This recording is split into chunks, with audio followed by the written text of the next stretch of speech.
अस्सलाम वालेकुम and very good morning. जागो लाहौर में आप सबको खुश आमदीद कहते हैं जनाब। मैं हूँ आपकी होस्ट मुनीबा आसिफ। इस उम्मीद और इस दुआ के साथ कि आप लोग इस वक्त जहाँ कहीं भी होंगे ठीक ठाक होंगे, खैरियत से होंगे, अपना ख्याल रख रहे होंगे और साथ ही साथ अपने माहौल का भी ख्याल रखें, क्योंकि माहौल जनाब बिगड़ता ही जा रहा है। जिस तरह हमारे मिजाज बिगड़ते जा रहे हैं, इस तरह हमारा माहौल भी आजकल बहुत ही ज़्यादा बिगड़ता जा रहा है।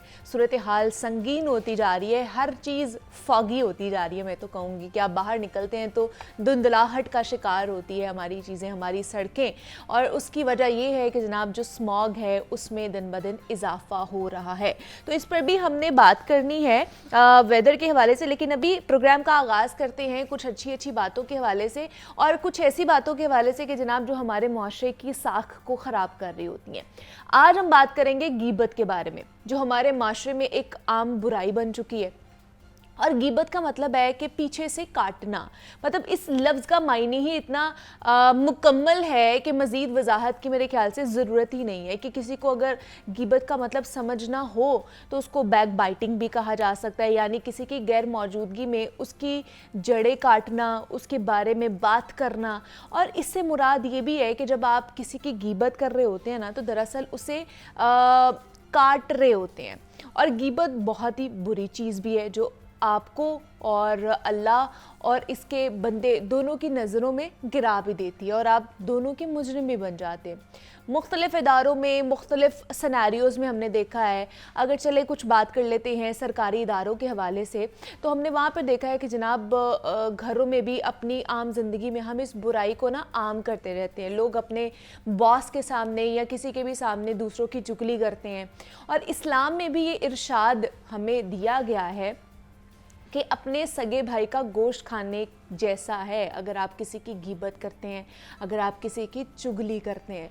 तो हमें ये लगता है कि किसी दूसरे की चुगली करके हम किसी की नज़रों में अच्छे बन सकते हैं, या ऑफिस में हम बॉस जो है वो हमें ज़्यादा कारामद एम्प्लॉय समझेगा या हमें ट्रस्ट वर्दी समझेगा।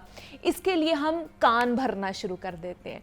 हमें लगता ये है कि इससे हमारा जो मकाम है ना वो बढ़ता है, मगर किसी के लिए खड्डे खोदने वाला ना आखिरकार अपने ही खोदे हुए खड्डों में ज़रूर गिरता है। और ये कह ले कि साइंटिफिक प्रूवन भी है, और हमने मुआशरे में भी ये चीज़ें होती हुई देखी हैं कि जब आप किसी के लिए बुरा सोचते हैं तो आपके साथ ऑटोमेटिकली बुरा ही होता है। अगर आप किसी के लिए खड्डा खोदते हैं तो आखिर में भूल भुलेखे आप उस खड्डे में खुद ही गिर जाते हैं। तो फिर भी हमारे ऊपर ये फ़र्ज़ बनता है, या फ़र्ज़ करें कि किसी दूसरे को नीचा करके हम कोई मकाम हासिल कर लेते हैं, तो ये मकाम और जो मर्तबा हमें मिला है, बज़ाहिर हमें लग रहा होता है कि बड़ी बात है, हमें बड़ा मकाम मिल गया है, बड़ा ओहदा मिल गया है। हकीकत में उसकी कोई वक़्त नहीं होती है। किसी की बैक बाइटिंग करके, किसी की चुगली करके, किसी की गीबत करके, इससे हमें ज़हनी और दिली सुकून कभी भी नहीं मिल सकता है। आप चाहे मर्द हों या फिर औरत हों, चाहे किसी दफ्तर में बैठे हों, चाहे आप घर पर काम कर रहे हों, घर पर बैठे हों, किसी और के साथ बैठे हों, चाहे ये जेलसी की वजह से ही ऐसा करते हैं या किसी और वजह से, ये एक इज़्ज़तदार इंसान को सूट करता ही नहीं है, मुझे ये लगता है। क्योंकि ये काम ना इंसानी इक़दार और इंसानी मिराज के मुनाफी है। हमें इज़्ज़त के लिए अपना आप ऊपर लाना होगा, किसी को नीचा दिखाकर ऊपर नहीं आ जा सकता है, किसी को नीचे गिराकर आप आगे नहीं बढ़ सकते हैं। आप कितना ही आगे बढ़ जाएंगे अगर आप किसी की चुगली करेंगे, आप किसी की गीबत करेंगे। और जब कुरान मजीद हमें ये तालीमात दे रहा है, हमें ये इरशाद कर रहा है कि आप अगर गीबत करते हैं, आप किसी की चुगली करते हैं, तो आप समझें कि आप अपने भाई का गोश्त खा रहे हैं। तो आप क्या ये खाना चाहते हैं? आप ये सिर्फ अपने दिमाग में ये लेकर आएँ कि अगर आप गीबत कर रहे हैं तो आप क्या कर रहे हैं, आपको उससे क्या हासिल होगा। आपको दिली सुकून मिल जाएगा, आपकी फ्रस्ट्रेशन निकल जाएगी। इससे जिसकी गीबत कर रहे हैं, जिसकी चुगली कर रहे हैं, उसका तो कुछ भी नहीं जाएगा। मुझे ये लगता है कि जब आप किसी के बारे में बात कर रहे होते हैं तो आप उसके बारे में बात नहीं करते, आप अपनी ज़ात के बारे में बात कर रहे होते हैं। आप अपने आप को जो है ना एक्सपोज कर रहे होते हैं कि मैं कैसा हूँ। मेरी थिंकिंग कैसी है, मेरी सोच कैसी है, मैं दूसरों के बारे में किस तरह का रवैया इख्तियार करता हूँ, मैं किस तरह की सोच रखता हूँ।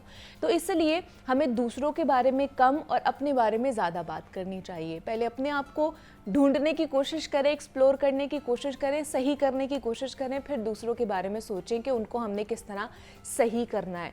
सभी कह ले कि मुकम्मल नहीं होते हैं, कोई भी इंसान, कोई भी शख्स जो है वो मुकम्मल नहीं होता, परफेक्ट नहीं होता।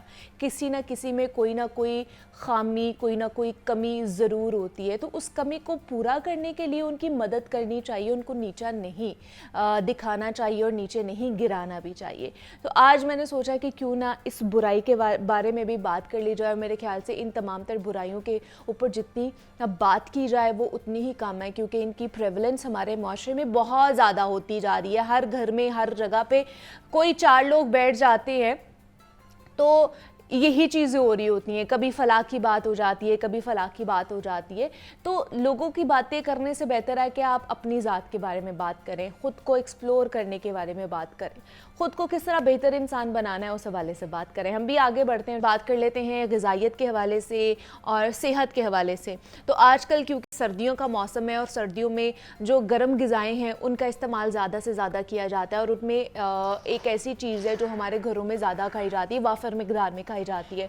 और बच्चा हो, बड़ा हो, बुज़ुर्ग हो, उसको 2 अंडे लाजमी एक दिन में दिए जाते हैं कि उनकी एक तो सेहत अच्छी रहे, और सर्दियों में इसको एसेंशियल कह सकते हैं कि एक चीज़ हमारे घरों में हो जाती है कि हमने खाने ही खाने हैं। तो अंडों की अफादियत के हवाले से हम आज बात करेंगे कि अंडे खाने के फ़ायदे क्या होते हैं, हमारी सेहत पर इसके क्या असरात पड़ सकते हैं। तो अंडों में क्योंकि बहुत सारी ऐसी चीज़ें मौजूद होती है, विटामिन B12 है, विटामिन डी भी पाया जाता है जो हमारे जिस्म के लिए, हमारी हड्डियों के लिए, हमारे पट्ठों के लिए, उनकी कह लें कि मजबूती के लिए बहुत ही ज़्यादा हेल्पफुल होता है। तो आज हम बात करेंगे कि हमें किस तरह अंडे खाने चाहिए। बहुत से लोग इनको बॉयल करके खाते हैं, ऑमलेट बना के खाते हैं, फ्राई करके खाते हैं, मुख्तलिफ इसकी जो है ना लवाजमात इसके अंदर डाल के जो है ना वो खाए जाते हैं। तो एक तो ये जानने की कोशिश करेंगे कि अंडे हमें खाने किस तरह चाहिए। दूसरा ये है कि किन लोगों को नहीं खाने चाहिए, कौन से ऐसे लोग हैं जिनको कोई बीमारी है तो उनके लिए अंडे जो हैं वो सही नहीं होते हैं। तो इस पर बात करेंगे। हमाला Khan clinical nutritionist and dietitian हमारे साथ इन स्टूडियोज़ में मौजूद हैं। हमाला आपको वेलकम कहती हैं जागो लाहौर में, कैसी हैं आप? हमारा अंडों के हवाले से आज हमने बात करनी है, क्योंकि सर्दियों जैसी सर्दियाँ आती हैं तो अंडे ज़्यादा खाए जाते हैं हमारे घरों में, नाश्ते में अंडे खाए जाते हैं, बच्चों को भी अंडे दिए जाते हैं कि बड़ी एक अच्छी कह लें कि न्यूट्रिशन पॉइंट ऑफ व्यू से बड़ा अच्छा एक पैकेज होता है हमारे पास। तो कौन कौन से न्यूट्रिएंट्स इसके अंदर मौजूद होते हैं? बिल्कुल, बड़ा आप लोगों ने इम्पोर्टेंट टॉपिक चूज़ किया, बिकॉज लास्ट मंथ मैं ग्रोसरी जब कर रही थी, सो आई वाज लाइक कि एक ज़माना था जब अंडा 8 से 10 रुपए का मिला करता था, अब 30 रुपए का हो गया। मुनीबा, आई वाज सीइंग वो 34 रुपीज़ का अंडा था, और मैं बिल्कुल सोच रही थी कि ये एक हमारे पास ऐसा पावर पैक है न्यूट्रिशन का जो लो सोशो इकोनॉमिक स्टेटस वाले लोगों से इतना महंगा कर दिया गया है कि जैसे आप बात कर रही हैं कि दिन में 2 अंडे इस्तेमाल करने चाहिए। सो आई रियली डोंट नो कि वो वाले जो लोग हैं वो किस तरह से अपना पावर पैक, अपने न्यूट्रिशनल, क्योंकि अंडे के अंदर आपको पता है कि तमाम चीज़ें जो हैं वो मौजूद होती हैं। इसमें सबसे पहले अगर मुनीबा बात की जाए तो एक बड़ी मिसकंसेप्शन सेट है, उसी से मैं स्टार्ट करूँगी। वो अंडे में जो है कोलेस्ट्रॉल का लेवल बहुत ज़्यादा होता है, अंडे में कोलेस्ट्रॉल ज़्यादा होता है एंड ऑल। उसमें सबसे पहले बताना चाहूँगी बड़ी ख़राब मिसकंसेप्शन है। कोलेस्ट्रॉल उसके अंदर मौजूद होता है, लेकिन हमारे पास एक गुड कोलेस्ट्रॉल होता है और एक बैड कोलेस्ट्रॉल होता है। तो उसके अंदर HDL का लेवल ज़्यादा होता है जो कि एक गुड कोलेस्ट्रॉल है, LDL का लेवल कम होता है जो कि एक बैड कोलेस्ट्रॉल में आता है। तो गुड कोलेस्ट्रॉल यानी कि HDL का लेवल उसमें ज़्यादा होता है जो कि अल्टीमेटली आपकी खून की शरियानों को ब्लॉक नहीं करता, वो आपके लिए इंपॉर्टेंट होता है, वो आपके LDL के लेवल को कम करता है जिसने अल्टीमेटली खून की शरियानें ब्लॉक करनी। लेकिन हमारे यहाँ पे कि जिनको कोलेस्ट्रॉल का प्रॉब्लम है वो तो अंडा बिल्कुल भी ना खाएं, या फिर अगर खाने तो सिर्फ सफेदी खाएं, उसकी जो जर्दी है वो ना खाएं। ये एक बड़ा खराब मिसकंसेप्शन है, इसलिए मैंने स्टार्ट यहाँ से, क्योंकि इसके अंदर essential fatty acids, omega 3 fatty acids हमारे पास मौजूद होते हैं। अच्छा, इसी के साथ साथ अगर देखा जाए है तो विटामिन ए का बहुत इंपॉर्टेंट कंटेंट हमारे पास अंडों में मौजूद होता है। विटामिन ए जो है वो हमारी आंखों की सेहत के लिए बहुत ज़्यादा बेहतर है। छोटे बच्चे होते हैं जो कि स्कूल गोइंग होते हैं, अभी उनकी अटेंशन और फोकस इस तरह से डेवलप हो रहा होता है, फिर उन पे इतना बर्डन होता है कि उन्होंने ब्लैक बोर्ड, अपना जो वाइट बोर्ड्स होते हैं उसको देखना है, कॉपीज को देखना है, फिर जैसा डिजिटल वर्ल्ड है आजकल फ़ोन का इस्तेमाल बहुत ज़्यादा हो रहा है, तो आंखों की सेहत बहुत ज़्यादा मुतासिर हो रही है। तो उसके लिए बहुत ज़्यादा इंपॉर्टेंट है कि अंडे का इस्तेमाल किया जाए, क्योंकि इसमें ल्यूटिन और जियाजेंथिन की कंसंट्रेशन अंडे लेने से 26 से 37% ज़्यादा बढ़ जाती है। तो ये भी एक बड़ी इंपॉर्टेंट प्रैक्टिस है। इसके साथ साथ जैसे तमाम लोगों को, एक बहुत आम बंदे को भी पता होगा कि प्रोटीन का बहुत इंपॉर्टेंट सोर्स अंडा है।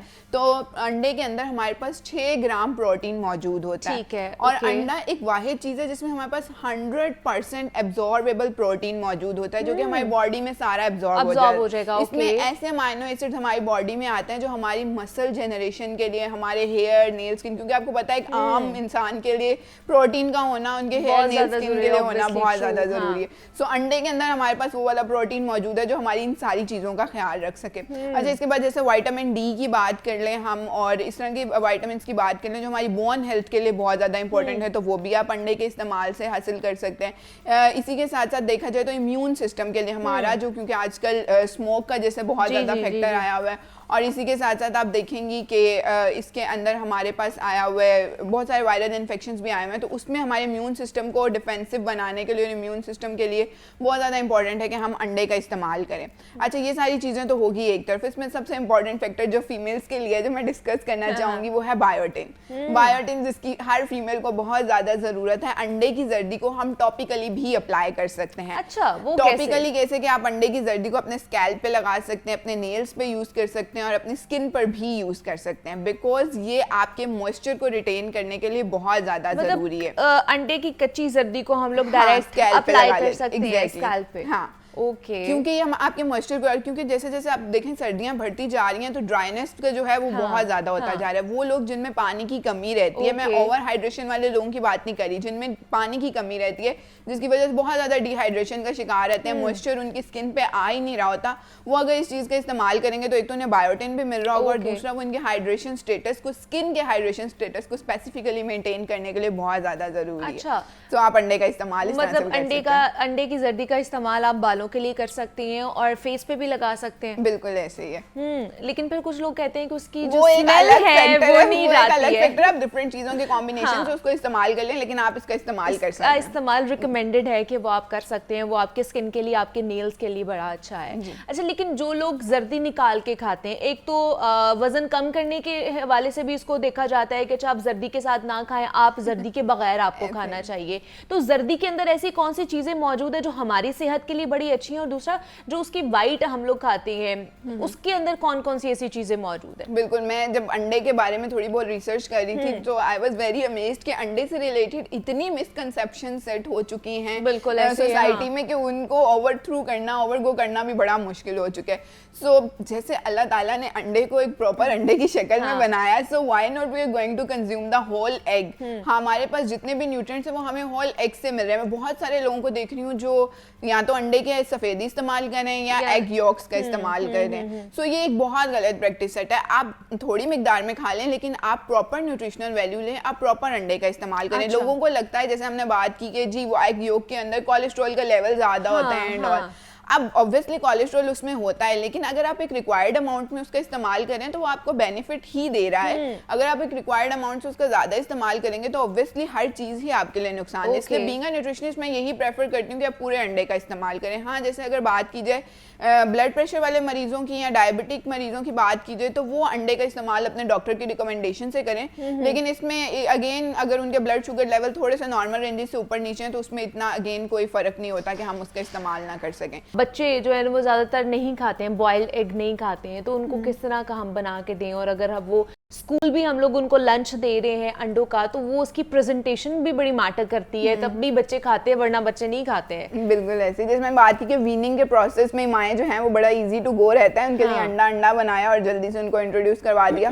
लेकिन अगेन अगर आपके बच्चे नहीं खा रहे हैं इसको, तो आप इसको अच्छी सी शेप में, अच्छी सी फॉर्म में दें, या आप उनको ब्रेड्स में लगाकर ब्रेड के ऊपर कोटिंग करके हाँ। अंडे की, या इस तरह से बनाकर दें, या आप उनको वेजिटेबल के साथ एक प्रॉपर ऑमलेट बनाकर और उसको प्रॉपर काट कर और पिज्ज़ा की फॉर्म में, या इस तरह से जैसे माएँ एक पराठे के ऊपर अंडा कोट करके उसको जब आप करते हैं पराठा बनाकर देते हैं तो वो एक पिज्ज़ा की फॉर्म में आ जाता है, वो ये बच्चों को बड़ा अट्रैक्ट करता है। तो इस तरह के डिफरेंट जो चैलेंजेस हैं इनका सामना माओं को करना पड़ता है, वो इन किस्म की चैलेंजेस का सामना करें और अंडे को किसी ना किसी तरह से इंट्रोड्यूस करवाएं। लेकिन अगेन मैं बात करूं तो बच्चे जो हैं वो क्योंकि एक सॉफ्ट सा और ब्लैंड सा फूड होता है और क्विकली होता है और इजी टू गो होता है, तो बच्चे जो हैं इसको किसी ना किसी फॉर्म में ज़रूर इस्तेमाल कर लेते हैं, सो वो इससे इतना नहीं लेकिन हमारा हम देखते हैं कि अगर उनको हम लंच में देते हैं इस तरह का अंडा बना के देते हैं, तो आपको पता है कि सुबह का बना हुआ होता है और वो 3-4 घंटे बाद उन्होंने जाके लंच करना होता है, तो बहुत सॉगी सा हो जाता है, तो वो क्या उसकी अफादियत कम तो नहीं हो जाती है? नहीं, इस तरह से अफादियत कम नहीं होती है। हाँ, लेकिन इसमें प्रेफरेंस यही रखनी चाहिए कि बच्चे नाश्ते में ही अंडा खा जाएं, ब्रेकफास्ट लंच में अपना कुछ और किसी और किस्म की चीज़ ले जाएं, इस तरह से कर लें, लेकिन उसकी न्यूट्रिशनल वैल्यू इतनी देर में डिस्ट्रॉय नहीं होती। हाँ, हर चीज़ की एक शेल्फ लाइफ होती है जिसके बाद वो थोड़ा सा ख़राब होना स्टार्ट हो जाता है, लेकिन वो आपकी वाली बात ठीक है कि प्रायोरिटी यही रखें कि जब सुबह बनाया तो बच्चा उसी टाइम पे कंज्यूम कर ले, अपना ब्रेकफास्ट अच्छा करके जाए, ताकि वो इस तरह का इशू ना रहे उसको।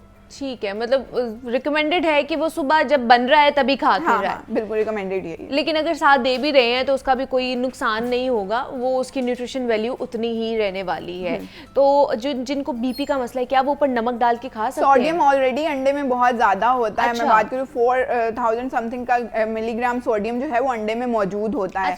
सो कोशिश करें कि हाइपरटेंसिव वाले जो पेशेंट्स हैं वो अपने ब्लड प्रेशर रेंजेस के अकॉर्डिंगली देखें कि कभी उनका बीपी बहुत ज़्यादा हाई तो नहीं हो रहा, और नमक तो उनको हम वैसे ही उसकी इंटेक जो है वो बहुत ज़्यादा कम करवा देते हैं। सो अंडे के साथ अगर नमक का इस्तेमाल करेंगे तो प्रॉपर उसको वो डिप करके या उसके ऊपर स्प्रिंकल करके उसको इस्तेमाल करते हैं, जो डायरेक्ट नमक जो है वो उनकी बॉडी में जा रहा होता है। सो ऑलरेडी अंडे के अंदर भी सोडियम का कंटेंट है, आप ऊपर से एक्स्ट्रा सोडियम ले रहे हैं, इसलिए जो इन वाले पेशेंट्स होते हैं ना इनको डायरेक्ट उस चीज़ से ही रिस्ट्रिक्ट करवा दिया जाता है कि आप ये चीज़ ही इस्तेमाल ना करें, क्योंकि हमें पता होता है कि अल्टीमेटली इन्होंने उसको किस तरह से इस्तेमाल करना है। लेकिन अगेन अगर वो अंडे का इस्तेमाल कर रहे हैं तो सॉल्ट के बगैर करें, क्योंकि उसके अंदर ऑलरेडी सोडियम का कॉन्टेंट मौजूद है। लेकिन जिनको बेबी का प्रॉब्लम नहीं है, क्या वो खा सकते हैं? उन्हें भी रिकमेंडेड नहीं दिया जाता है कि वो एक्स्ट्रा ऐड ऑन करें उसके ऊपर थोड़ा बहुत स्प्रिंकल कर सकते हैं अपनी जो है तबीयत के मुताबिक, अपनी हेल्थ कंडीशंस के मुताबिक उसके ऊपर थोड़ा सा स्प्रिंकल कर सकते हैं।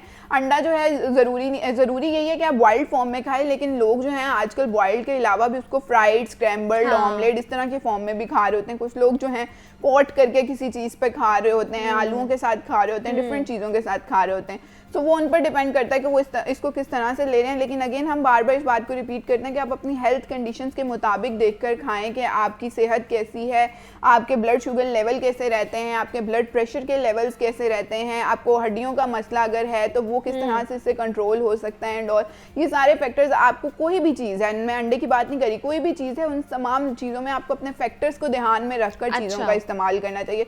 जैसे बहुत सारे हम लोग फिटनेस फ्रीक लोगों की बात करते हैं जो बहुत ज़्यादा अंडों का इस्तेमाल कर लेते हैं। बहुत सारी लड़कियां हैं वो क्रैश डाइट्स कर रही होती हैं या एग डाइट पर भी आ जाती हैं, इसमें बहुत ज़्यादा अंडों का इस्तेमाल कर रही होती हैं, तो वो अल्टीमेटली उनको कहीं ना कहीं नुकसान भी पहुंचा रहा होता है। तो ऐसे मत करें। अगर आप इस्तेमाल करना चाहते हैं तो इसको एक प्रॉपर लेवल तक इस्तेमाल करें, एक प्रॉपर क्वांटिटी में इस्तेमाल करें, उसके बाद आप साथ साथ किसी और चीज़ का इस्तेमाल ज़रूर रखें अपने डाइट में। सिर्फ जो लोग, जिस तरह हमने बात की है कि फिटनेस फ्रीक होते हैं या खवातीन हैं जो लोग एग डाइट पे आ जाती हैं, बहुत ही ज़्यादा कीटो डाइट पे आ जाती है जिसमें सिर्फ एक ही कंपोनेंट पे वो रहती हैं, तो सिर्फ अंडे खाने की वजह से उनके ऐसी क्या प्रॉब्लम होना शुरू हो जाती है? क्या प्रोटीन का लेवल हाई हो जाता है, कोलेस्ट्रॉल उनका हाई होना शुरू हो जाता है?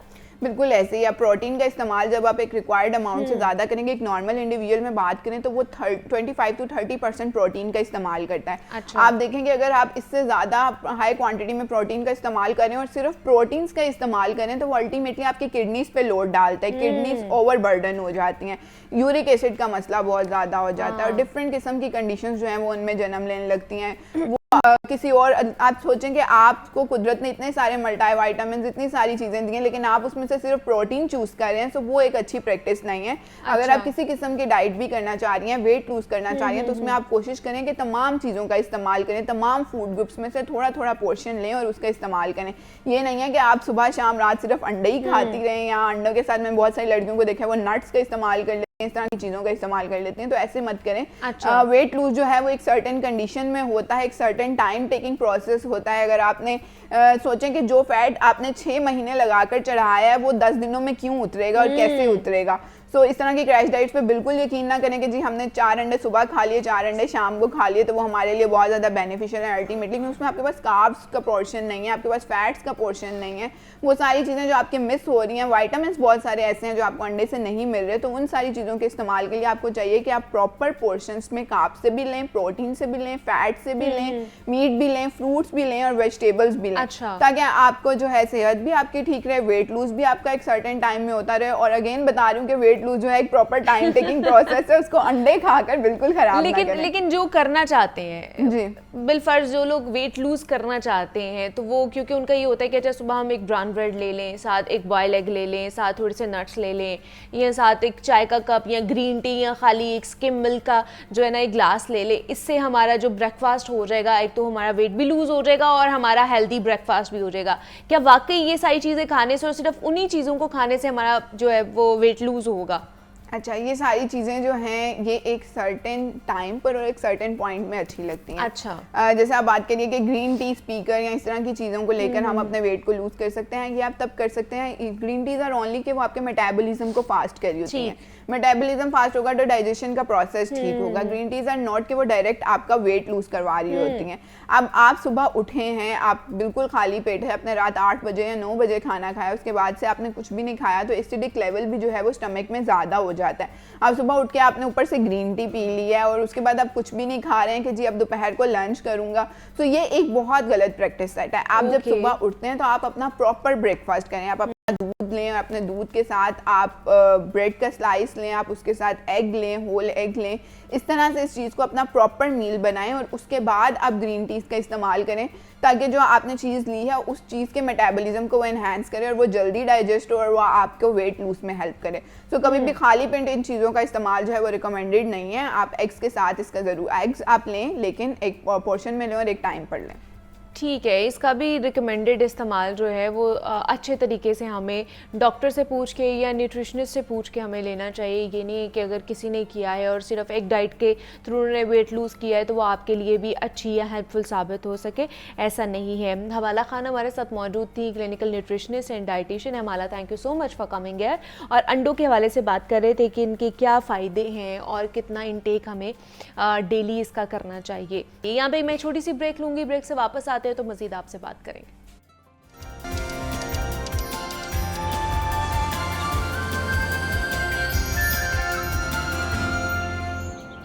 वेलकम बैक टू जागो लाहौर। जनाब, साल 2023 में ट्रैफिक हादसात की शरह गुज़श्ता साल के निस्बत बहुत ज़्यादा हो चुकी है। रेस्क्यू के पास दस्तयाब जो इंफॉर्मेशन थी उनके मुताबिक अगर देखा जाए तो गुज़श्ता 11 महीने में पंजाब में 3,80,888 एक्सीडेंट्स हुए हैं, जो कि इंतहाई तशवीशनाक बात भी है हमारे लिए, क्योंकि रेस्क्यू ने पंजाब में 78,945 शदीद ज़ख्मियों को फ़र्स्ट एड दी और फौरी मुख्तलिफ हॉस्पिटल्स में उन्हें मुंतकिल किया गया। और इन 11 माह में ट्रैफिक हादसात से 3,508 अमवात भी हुई हैं। और हादसात के हवाले से लाहौर ऐसा शहर है जहां सबसे ज़्यादा रोड एक्सीडेंट्स होते हैं, और इसके साथ साथ हमारा जो लाहौर है वो सरे फहरिस्त भी आता है। रोज़ाना की बुनियाद पर जनाब यहाँ पर कहा जा रहा है कि 3,80,000 हादसात में से 3,35,000 सिर्फ मोटरसाइकिल की वजह से होते हैं, और जबकि 26,639 हादसात रिक्शों के हुए हैं और 39,000 कार्स एक्सीडेंट की वजह बनी हैं। अभी रिसेंटली भी बहुत से ऐसे एक्सीडेंट्स हुए हैं। फिर जनाब हमने देखा कम उम्र ड्राइवर्स के हवाले से भी रोड एक्सीडेंट्स भी होते हैं, और ख़ास तौर पर जो हमारे पास डेटा आता है वो सिर्फ ये आता है कि जो लोग रैश ड्राइविंग कर रहे होते हैं और जो बाइक पर एहतियात नहीं बरतते हैं उनके ज़्यादा रोड एक्सीडेंट होते हैं। तो इस दफ़ा क्या रेशो आई है, और फर्स्ट एड जो कि बहुत ही लाजमी है, वो हर किसी को पता होना चाहिए कि हमने अगर किसी ज़ख्मी को फ़र्स्ट एड देनी है फौरी तो उसको क्या करना चाहिए, क्या नहीं करना चाहिए। क्योंकि जो फ़र्स्ट एड होती है ना, अगर वही आप अच्छे तरीके से उन्हें जो ज़ख्मी होता है उन्हें दे देते हैं ना, तो उससे ही आप काफ़ी हद तक उनकी जान बचा सकते हैं। उनकी जो स्वेरिटी है वो कंडीशन में बहुत हद तक कम हो जाती है। तो इस पर बात करेंगे। इस पर बात करने के लिए DG rescue doctor Rizwan Naseer साहब हमारे साथ इन स्टूडियोज़ में मौजूद हैं। डॉक्टर साहब, आपको वेलकम कहते हैं जागो लाहौर में। कैसे हैं आप? Thank you ji. डॉक्टर साहब, वालेकुम अस्सलाम। डॉक्टर साहब, क्योंकि फ़र्स्ट एड के हवाले से आज हमने बात करनी है कि बड़ा इम्पॉर्टेंट एक सेगमेंट है पहले तो आई थिंक हादसात के ऊपर एग्जैक्टली जो मैं आपने उसी पे बात आ रही थी कि इस पर बात करेंगे, लेकिन सबसे पहले बात कर लेते हैं कि हादसात की जो रेशो है वो दिन ब दिन बढ़ती जा रही है, और जितनी हमने अवेयरनेस कैंपेन भी फैला दी है, आप लोग भी करते रहते हैं, हम भी इसके ऊपर वक्तन फवक्तन प्रोग्राम्स करते हैं, लेकिन फिर भी क्या रेशो कम नहीं हुई है? देखिए, एक बहुत सिंपल सी बात है। पहला तो उन्होंने ये कहा कि हादसा नहीं है। अच्छा, ये जो हम सोचते हैं ना कि हादसा, ये हादसा नहीं होता। ओके। अब ये क्यों नहीं होता? उन्होंने कहा सबसे पहले अपनी सोच बदलें। ओके, ये रोड ट्रैफिक क्रैश है, क्रैश है, ओके, ठीक है। ये या ड्राइवर की गफलत से होता है, उसके बाद या गाड़ी में खराबी से गाड़ी होता में, है, हाँ। या सड़क में खराबी से होता है, True, या जो true. दूसरे सड़क इस्तेमाल करने वाले उनकी लोग हैं वजह से। उनकी बगैर देखे एक बंदा सड़क क्रॉस करना जी, शुरू जी, कर true, देता है, तो वो true. हादसा कॉज करेगा। और इसी तरह से जो आखिरी सबसे इम्पोर्टेंट चीज़ है वो है एनफोर्समेंट। अच्छा, अगर कवानीन बने हैं और उनके ऊपर हम अमल दरामद नहीं करा सकते तो उन कवानीन की कोई अहमियत नहीं है। सो ये है बुनियादी चीज़ें। अब अगर हम सिर्फ ड्राइवर से रिलेटेड देखें, हमने आज इसको एक्सेप्ट कर लिया, आज बहुत अच्छा काम किया हुकूमत ने कि जी ये जो अंडर एज ड्राइविंग है उसके ऊपर, आफ्टर ऑल दुनिया में इसके ऊपर काम हुआ है, उन्होंने 18 साल अगर उम्र रखी है तो उसकी कोई वजह है। वजह ही है, एग्जैक्टली। आप जब एक छोटे बच्चे को, जब हम साइकिल चलाते थे, हाँ हालांकि जी, हमें बिल्कुल अफोर्ड कर ऐसे ही। सकते थे कि जी हम वो और मोटरसाइकिल ले देते या गाड़ी, हाँ। लेकिन फिर भी साइकिल जाता था। कॉलेज तक साइकिल जाते थे हम, गवर्नमेंट कॉलेज तक हमने साइकिल पे जाना।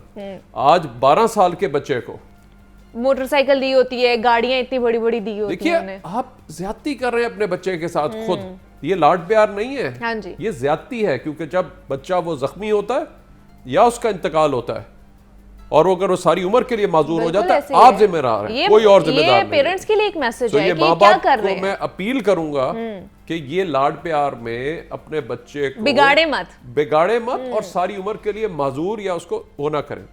दूसरी चीज, बच्चों को एक्सरसाइज की जरूरत है, और मैं समझता हूँ इससे बेहतर एक्सरसाइज नहीं है।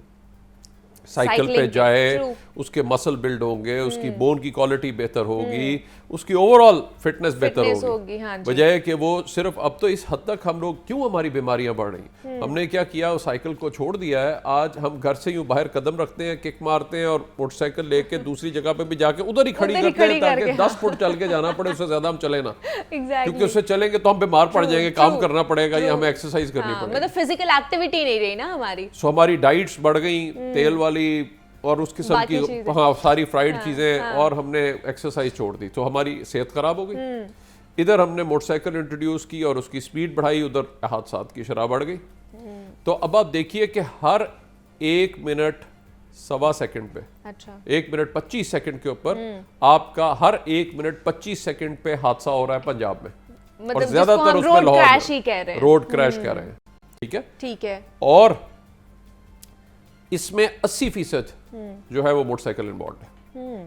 तो अगर हमने अपना 50% कम करना है, ग्लोबल रोड सेफ्टी हमारा टारगेट है जिसके हम सेक्रेटरी हैं, अच्छा। कि 2030 तक हमने इसको 50% कम करना है। अच्छा, ठीक है। तो उसका सिर्फ एक ही तरीका है, अगर दुनिया में रिसर्च, ये दोबारा हमें बार बार करने की चीज जरूरत नहीं है, इस पे दुनिया में बहुत काम हुआ है। तो उन्होंने कहा love 30 global road safety campaign, okay, यानी हमें अपनी speed of the motor bike को अगर हम कम कर दें, क्योंकि मोटर बाइक पे 80% उनसे हो रहे हैं, तो आप ऑटोमेटिकली साइड लेन में आ गए। थोड़ा सा पहले निकलना है, टाइम से निकलना है, आप साइड लेन में जरा आहिस्ता चलाएंगे तो आपकी जिंदगी बच जाएगी। और अगर हादसा होगा, ना, हम रूल्स लेन लाइन की पाबंदी भी नहीं करते हैं। जो मोटरसाइकिलों वालों की लेन है उसमें गाड़ियां भी आ रही होती हैं, और जो गाड़ियों वाली लेन है उसमें मोटरसाइकिल हजरात भी ये mixed traffic is the most dangerous. So ये आपका, जब आप ये वाली चीजों के ऊपर जो इन्फोर्समेंट सही तरह से हो जाती है, और या हमारी जितनी भी आ रही हैं उसके ऊपर हम कंट्रोल करते हैं, लव 30 ग्लोबल रोड सेफ्टी के में, इसमें आपकी इलेक्ट्रिक बाइक्स आ जाए, उनकी स्पीड कम हो जाएगी। ऑलरेडी इस पे अब गवर्नमेंट जो है कर रही है, इस वक्त बहुत सारा काम इनिशिएटिव लिए गए हैं।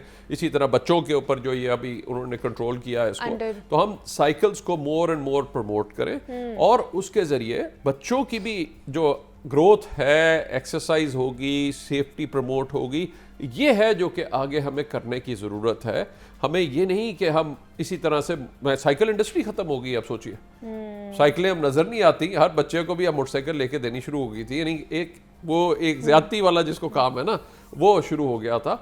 तो आई थिंक अब ये बहुत बड़ा और पॉजिटिव चेंज है, और इसके जरिए आई थिंक बच्चे भी एक्सरसाइज करेंगे और उसके जरिए साथ महफूज भी रहेंगे। तो आई थिंक ये एक बहुत अच्छा स्टेप है, और यही तरीका है जिससे हम अपना जो है ना, ये जो रेशो है हादसात की या रोड क्रैशेस की, उनको कम किया जा सकता है। दूसरा जरा हमें सोच बदलने की जरूरत है। अगर आप सड़क के ऊपर चलते हुए लोगों को देखे मोटरसाइकिल ऐसे चला रहे होते हैं जैसे पता नहीं वहां पे क्या इमरजेंसी हुई हुई है। बहुत भाई rash इमरजेंसी driving सर्विस कर तो होते समझ हैं। आती है, उसने 7 मिनट में आप तक पहुंचना है क्योंकि आपकी जिंदगी बचानी लेकिन है। इन्होंने भी कहीं पहुंचना होता है, पता नहीं कहाँ पहुंचना होता है, इतनी रैश ड्राइविंग करते हैं। वो और नहीं देखते कोई उसके पैदल बाद- जा रहा है, वो नहीं देखते कोई गाड़ी पास से गुजर रही है ना। और उसके बाद अस्पताल पहुंचे होते हैं, या खुदा ना खास्ता जो अब 12 परसों की नहीं तो अगर सिर्फ आपको मैं नहीं लगता देखूं तो फिर 1100 डेथ। अगर ये वाली मोटरसाइकिलें भी हमारी सड़कों पर आती हैं, अगर इलेक्ट्रिक बाइक्स नहीं आती है, तो इन मोटरसाइकिल की भी हम लोग जो रफ्तार है, स्पीड है, उसको लिमिट कर सकते हैं, कंट्रोलेबल बनाए जा सकती है अगर इस पे बात की जाए तो। जी बहुत सारी तरीके हैं, मतलब आप किस किस्म की बाइक ले रहे हैं, उसकी कितनी पावर होनी चाहिए हाँ कि जी। हम बहुत हाई स्पीड बाइक्स को ना इजाज़त दें।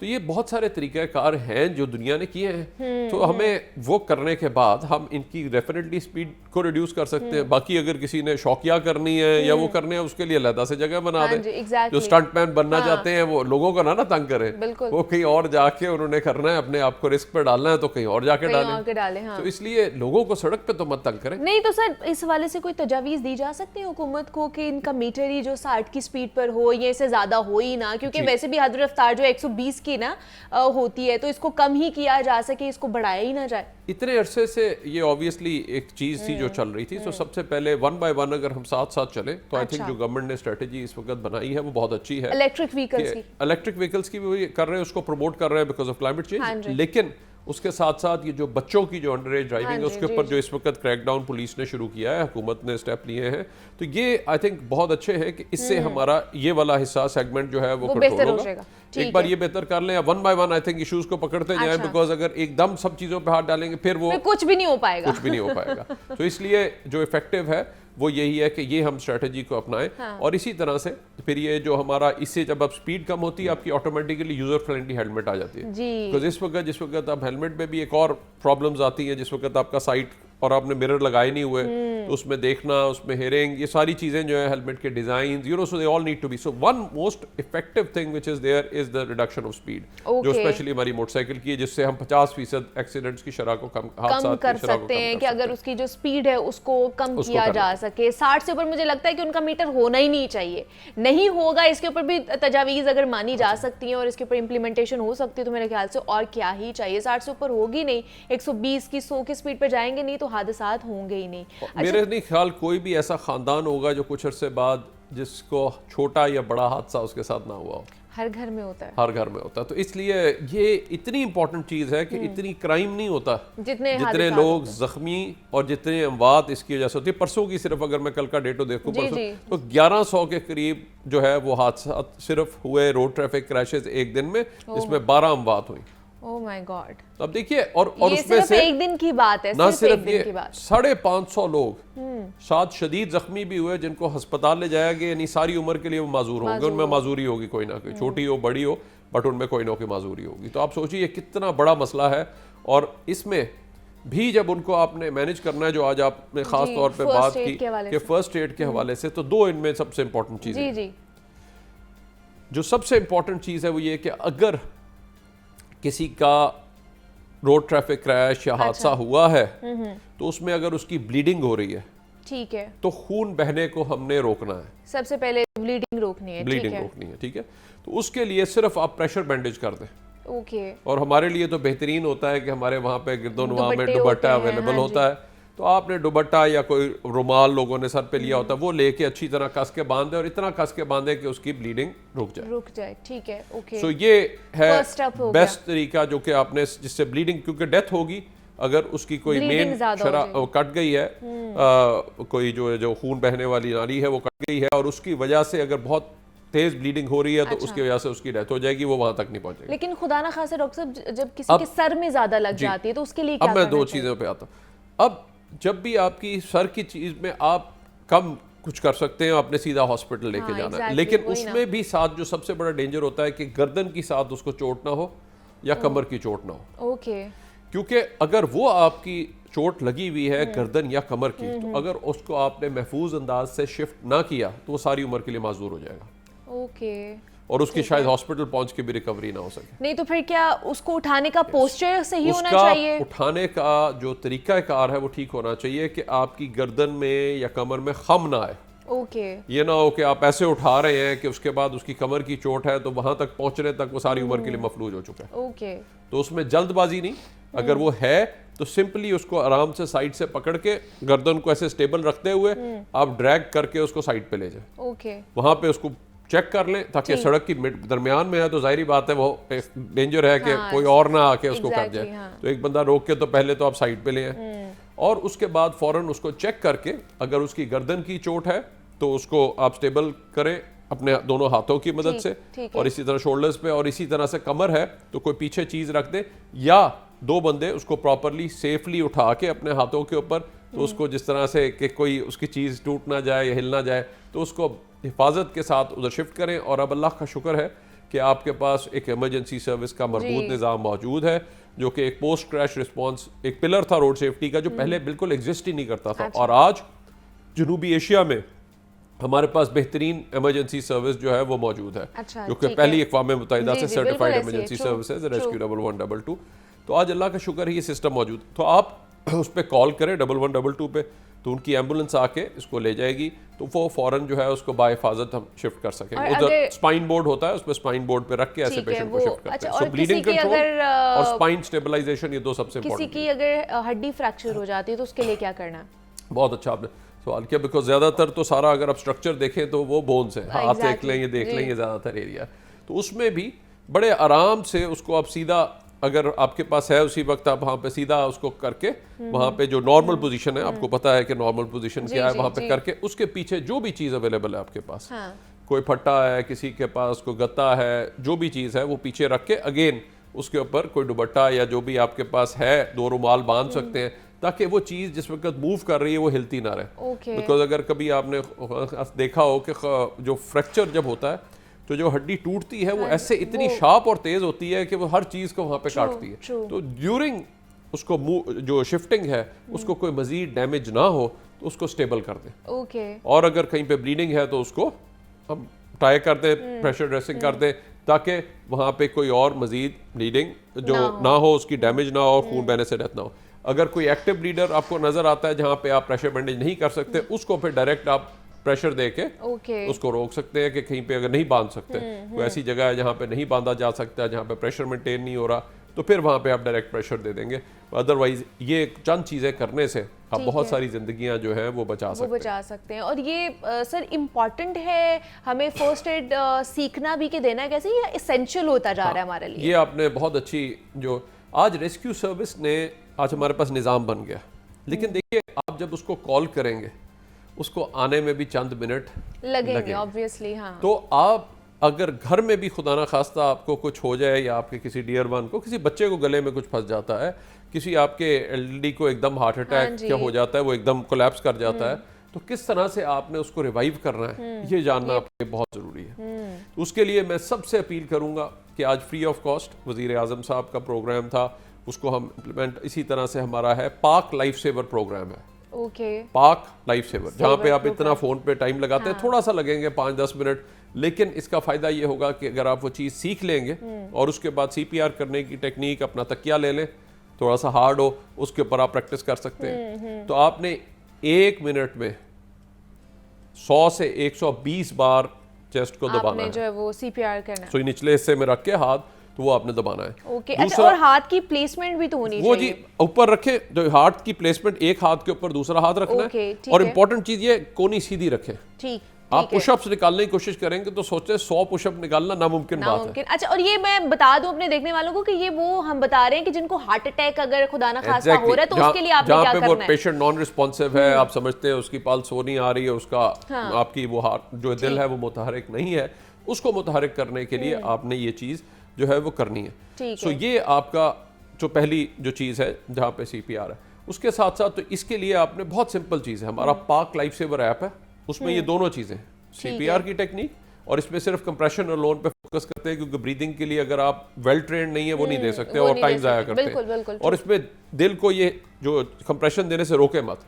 तो आपने तकरीबन 2 से 2.5 इंच चेस्ट को नीचे दबाना है। अच्छा। और 100 से 120 बार दबाना है। तो अपना बॉडी का वेट यूज इस्तेमाल करें और अपनी कोनियां सीधा रखें। ये है गोल्ड जो इंपॉर्टेंट चीज। अदरवाइज आप 10 मिनट आपको करना पड़े, सोचे 1000 बार आपने चेस्ट दबानी है, अगर आप खुद फिजिकली फिट नहीं है ये नहीं आप फिर कर तो आप सकते, कर ही नहीं 2-4 सकते, मिनट हाँ। में आप थक जाएंगे 2 मिनट बाद भी। तो इसलिए इसको मेंटेन रखने के लिए टेक्निक ज़रूरी है, और वो आपको सीखने के लिए पाक लाइफ सेवर ऐप पे बार बार उर्दू में बहुत आसान वीडियोस हैं, वो आप देखें, वो आपको सिखा देते हैं। उसके बाद हैंड्स ऑन प्रैक्टिस के लिए हमारा हर टाउन में तकरीबन स्टेशन मौजूद है, लाहौर शहर में भी मौजूद है, वहाँ पे जाएं, वहाँ पे अपने आप को रजिस्टर कराएं और वहाँ पे सिंपल हैंड्स ऑन ट्रेनिंग ले लें। वहाँ पे मैनिकिन्स भी उनके पास हैं जहाँ पे के वो ट्रेनिंग हासिल और ये फ्री ऑफ कॉस्ट है? फ्री ऑफ कॉस्ट है। और ये क्या एक ही जगह पे हो रही है, ये डिफरेंट? नहीं, ये हर जगह पे। ये तो देखिए ना, आपने ऑनलाइन रजिस्टर हो गए, ठीक है, और घर में ही आपने, चाहे आप मेल हैं फीमेल हैं कोई भी, आप अपना वो कर लिया। उसके बाद प्रैक्टिस आपने कर ली तकिया के ऊपर, और फिर उसकी एक्चुअल चीज के लिए आप स्टेशन पे जाएंगे, और स्टेशन पे जाके वो आपको एक बार वो जो एक होता है हमारा जो एक डमी सी होती है, डमी के ऊपर आपको प्रैक्टिस कराएंगे और फिर आपको सर्टिफिकेट भी देंगे। अच्छा, कि अब आपको फर्स्ट एड आ गई, इसलिए ये जरूर सीखें। And I think this will be, और अगर आप सीखेंगे शायद कल को किसी की जिंदगी बचा लें, तो कहते हैं एक जिंदगी जिसने बचाई गोया उसने पूरी इंसानियत को बचाया। तो आई थिंक इससे बड़ी और कोई चीज नहीं हो सकती। एग्जैक्टली, और ये एसेंशियल होती जा रही है हमारे लिए कि हर किसी को आनी चाहिए। उससे अगला हमारा लेवल है रेस्क्यू स्काउट। अच्छा। ताकि आप रेस्क्यू स्काउट बने और एक जिम्मेदार शहरी होते हुए अपने इलाके की बेहतरी के लिए काम कर सकें। अच्छा। और जिंदगियां बचाने में हमारा जो है रेस्क्यू का साथ दे सके। अच्छा सर, ये तो रोड एक्सीडेंट्स भी होते हैं, दूसरा ये कि जैसे आग लगने के भी हादसात बहुत ज़्यादा रूनुमा होते हैं, बिल्डिंग्स में घरों में लग जाती हैं, तो उस वक्त जब हम लोग बाहर निकल रहे होते हैं तो बहुत दुश्वारी का सामना करना पड़ता है, सांस नहीं लिया जाता, तो तब क्या करना चाहिए हमें? देखिए, 2-3 चीजें हैं। जैसे ही आप किसी नई बिल्डिंग में जाएं, हाँ, तो सबसे पहले उसका निकलने का रास्ता देख लें, एग्जिट वे देखें उसका, क्योंकि जो कल को अगर कहीं वहां पे हैं और रात का वक्त है, बिजली चली गई और आग लगी हुई है, तो उस अफरा तफरी के अंदर आपको रास्ता नहीं मिलेगा। ओके, आप वैसे ही पैनिक में आ जाते हैं, और उस वक्त अगर आप खुशकिस्मत हैं कि दिन के वक्त पूरी लाइट में हो गया और आपको रास्ता पता है, तो फिर तो आप, लेकिन सबसे पहले एग्जिट देखें, और दूसरा देखें कि एग्जिट खुला है। अच्छा, तो जो सबसे पहली चीज़ है, अगर खुदा ना खास्ता आप ऐसी सूरत हाल में हैं, तो इंतज़ार मत करें कि आग बहुत ज़्यादा फैल जाए और उस वक्त फिर सारे रास्ते बंद हो जाएं और फिर आप अंदर फंस जाएं। ओके, सबसे पहले एग्जिट वे आपने सबसे पहले आप देखें कि वहाँ से आप निकल सकते हैं तो निकल जाएं। अगर आप फ़र्ज़ करें बाहर निकला, आपने दरवाज़ा देखा है लेकिन, और आप बाहर बहुत ज़्यादा धुआं है, तो फिर आप जितना नीचे लेट के जा सकते हैं, अच्छा, तो वहाँ से आपको वहाँ पे ज़रा बेहतर एयर मिल जाएगी, तो वहाँ से फ़ौरन निकलने के लिए वहाँ से भी फिर आप जो है वहाँ से निकले और उस जगह तक पहुँचे जहाँ पे कि एग्जिट है, ताकि वहाँ से आप निकल सकें। सो पहली तो चीज़ ये है कि जितना जल्दी आप एग्जिट कर सकते हैं वहाँ से एग्जिट करें। दूसरा जो है, फिर आपके वहाँ पे जितनी अब बिल्डिंगें बन रही हैं उसमें बिल्डिंग सेफ्टी रेगुलेशन नोटिफाई हो गए।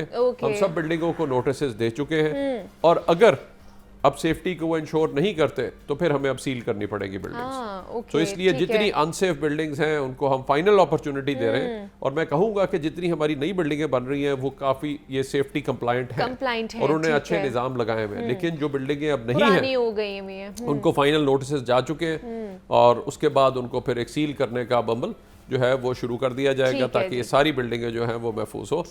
और सो हमारा रेस्क्यू हमारी अपील होगी सबसे कि आज निज़ाम मौजूद है, एक सिस्टम मौजूद है जिस पे आप डायल करते हैं, बिला तफरीक आपको सर्विसेज मिलती है, लेकिन अपनी जिंदगियां ना सड़कों में खतरों में डालें, ना बिल्डिंगों में खतरे में डालें, ना फैक्ट्रियों में खतरे में डालें, अपने आप को महफूज रखें ताकि आपको जानो माल दोनों महफूज रह सके। बेशक ऐसी है। DG rescue doctor Rizwan Naseer साहब हमारे साथ मौजूद है। Thank you so much sir कि आप यहाँ पर आए और हमारे साथ आपने गुफ्तगू की, हमने बात की कि फर्स्ट एड किस तरह देनी चाहिए, और ये असेंशियल होता जा रहा है हर किसी के लिए, हर घर में एक बंदे को ज़रूर ये आनी चाहिए, और ये आप ऑनलाइन भी ले सकते हैं, फ्री ऑफ कॉस्ट है। आपको पता चल जाएगा कि आपने किस तरह CPR देनी है और फर्स्ट एड किस तरह दे सकते हैं, बिकॉज हादसात की शरह बढ़ती ही जा रही है। यहाँ पे मैं छोटी सी ब्रेक लूंगी, ब्रेक से वापस आते हैं तो मजीद आपसे बात करेंगे।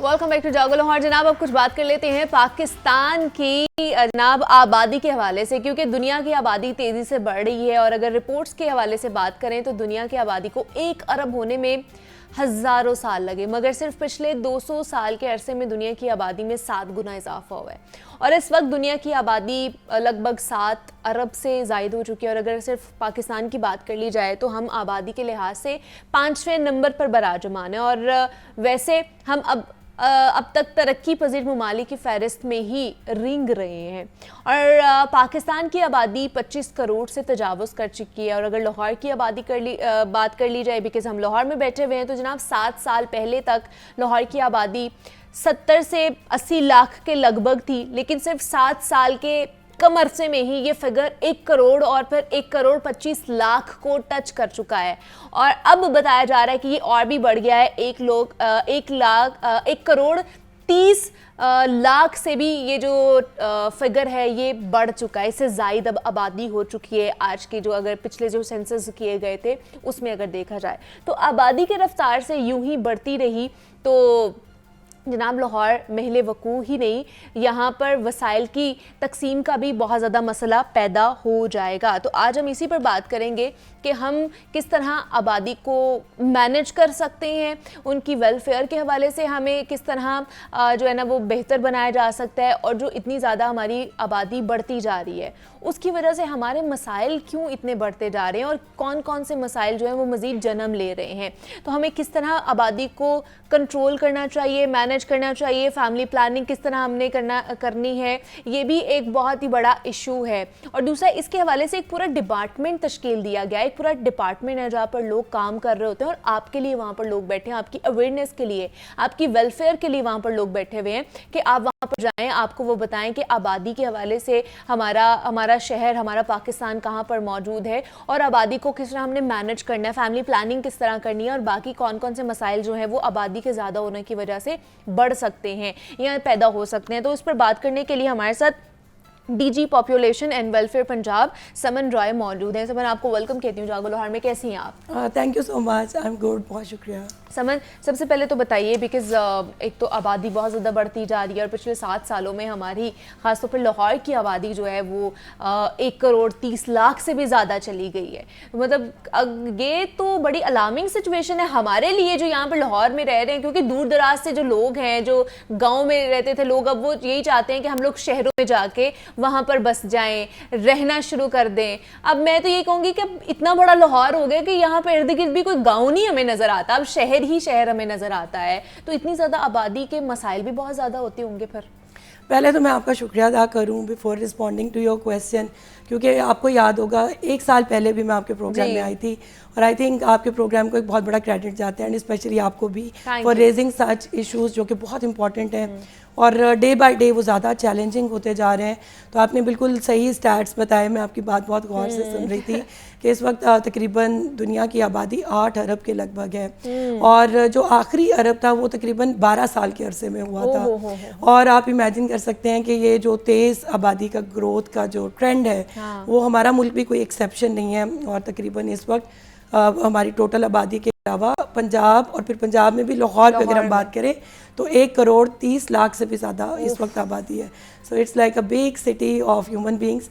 बट आई थिंक ज़्यादा अलार्मिंग इश्यूज़ पे जाने से पहले मैं तो लाहौर को एक ट्रिब्यूट ज़रूर पेश करना चाहूँगी। I think it is a land of opportunities. आपकी तरह मेरी तरह बहुत सारे लोग बहुत सालों पहले लाहौर आए होंगे and we availed all the opportunities that this city offers to people. और यहाँ का क्या ही खूबसूरत कल्चर है। और आई थिंक जो विंटर है वो थोड़ा सा स्मॉग की वजह से डल लग रहा है, लेकिन नेवरदिलेस लाहौर लाहौर है। आपने बिल्कुल ठीक कहा कि बहुत इमर्जिंग चैलेंजेस हैं क्योंकि आबादी इतनी तेज़ी से बढ़ती जा रही है। I think for the policy makers and planners और ख़ास तौर पे जो टाउन प्लानर्स, और मैं जिस डिपार्टमेंट में काम करती हूँ इट डील्स विद डेमोग्राफी। और अब जैसे आप बात कर रही थी समन के हमारा माहौल ख़राब होता जा रहा है बिकॉज आबादी बढ़ी है, आबादी की वजह से हमारी गाड़ियों की जो कह लें कि क्वांटिटी बढ़ी है, हमारी इंडस्ट्री ज़्यादा लगना शुरू हो गई बिकॉज लोग यहाँ पर आके रहना शुरू हो गए और हमारा माहौल ख़राब होना शुरू हो गया। विंटर्स में भी आप देखें स्मॉग की सूरत हाल कितनी बुरी होती जा रही है और यहाँ पर रहना भी इतना मुश्किल हो गया और लोग यहाँ पे बसते जा रहे हैं। नहीं, अर्बनाइजेशन दोनों चीज़ें लेके आता है कि एक तरफ अपॉर्चुनिटीज़ हैं और दूसरी तरफ फिर ये इस तरह के मसाइल भी आते हैं। बिल्कुल, कंजेशन और ट्रैफिक का कंजेशन, उसके अलावा लॉलेसनेस और जो आजकल हम लोग फेस कर रहे हैं जैसे स्मॉग का बहुत बड़ा मसला है। तो आई थिंक इसमें तो लाहौरियों का खुद का भी बहुत कंट्रीब्यूशन है क्योंकि ट्रैफिक बढ़ गई है, उसके बाद हम रूल्स भी ज़्यादा फॉलो नहीं करते हैं। तो आई थिंक इंडिविजुअल की भी रिस्पॉन्सिबिलिटी है, लेकिन लाहौर फैल रहा है बहुत तेज़ी से और इसमें बर्थ ज़्यादा हैं और डेली की बुनियाद पे अगर आप डेटा देखें तो आई थिंक आबादी तेज़ी से बढ़ती जा रही है। अच्छा, नहीं डेटा हमारे पास ऐसा है कि डेली कितने बच्चे जो हैं वो पैदा हो रहे हैं? आई थिंक अब जो गवर्नमेंट के डिपार्टमेंट्स हैं ना वो बहुत बदल चुके हैं। अच्छा। तो आई थिंक हमारे समेत बहुत सारे ऐसे गवर्नमेंट के डिपार्टमेंट्स हैं जो डेली बेसिस पे डाटा मेंटेन करते हैं, how many births, how many deaths, how many marriages, और उसके बाद इंटरनल माइग्रेशन का जो ट्रेंड है। तो Lahore I think one of the fortunate cities कि यहाँ पे लोग दूसरे बहुत शहरों से भी उठ के आ रहे हैं, बस रहे हैं। ठीक है, उनकी ज़िंदगियाँ कामयाबी का सफ़र तय कर रही हैं, लेकिन nevertheless it poses a big challenge to this city. लेकिन मुझे समझ ये बताइए कि एक तो अपने इदारे के बारे में थोड़ा सा हमें और बता दें कि आपका ये इदारे के डोमेन में क्या क्या चीज़ें आ जाती है। दूसरा, क्या ये वाला डेटा भी आपके इदारे के पास आता है कि लाहौर शहर में एक तो चले बर्थ्स कितनी हो रही हैं, कितनी अमवात हो रही हैं, दूसरा ये कि बच्चे कितने स्कूल जा रहे हैं इस वक्त, क्या वो वाला डेटा भी आपके डिपार्टमेंट के पास होता है? आई थिंक पहले मैं थोड़ा सा जो अपने डिपार्टमेंट के मुतालिक बता दूं कि जो पॉपुलेशन वेलफेयर डिपार्टमेंट है वो बहुत सदियों से आई थिंक काम कर रहा है, सदियों से इस सेंस में 1960 से कि 1960s बिल्कुल। लेकिन जो इसका प्राइमरीली जो फंक्शन है वो दो हैं। अच्छा। एक इसके डेमोग्राफी की साइड है जिसमें हम डेमोग्राफिक रिजिलियंस के मुतालिक बात करते हैं।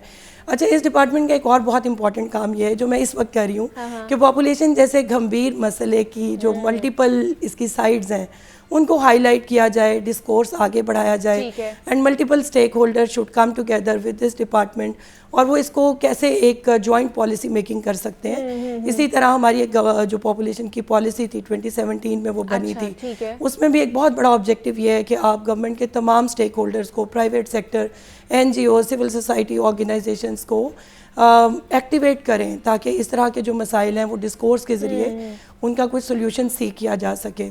तो हम लोग एक वक्त में बहुत सारे लोगों के साथ काम कर रहे होते हैं। दूसरी इसकी साइड है फैमिली प्लानिंग की साइड, जो कि कॉन्ट्रासेप्टिव्स की दुनिया है कि उसमें जितने भी एलिजिबल मैरिड कपल्स हैं उनको यूनिवर्सल जो रिप्रोडक्टिव हेल्थ सर्विसेज हैं उनकी फराहमी को इंश्योर किया जाए, ताकि जब उन्होंने अपनी फैमिली को प्लान करना है या एक्सपैंड करना है तो उन तमाम सूरत हाल में both males as well as females उनको कॉन्ट्रासेप्टिव्स, फैमिली प्लानिंग के दीगर जो मेथड्स हैं उन पे अवेयरनेस दी जाए और उनको एक्सेस को भी यकीनी बनाया जाए। लेकिन समन मुझे ये बताइए कि आपका इदारा बिकॉज एक वास्ट फील्ड के हवाले से काम कर रहा है ना, सारी चीज़ों को टैकल कर रहा है, तो क्या आप लोग मुझे ये बता सकते हैं कि इतनी आबादी जो बढ़ती जा रही है उसकी वजह से हमारा इंफ्रास्ट्रक्चर क्या मुतासर हो रहा है, या उनको केटर करने के लिए हमारा इंफ्रास्ट्रक्चर उतना है, हमारे स्कूल की तादाद इतनी है कि उन बच्चों को जितनी भी आबादी बढ़ती जा रही है उनको वहाँ पर एडमिशन दिया जा सके, हमारी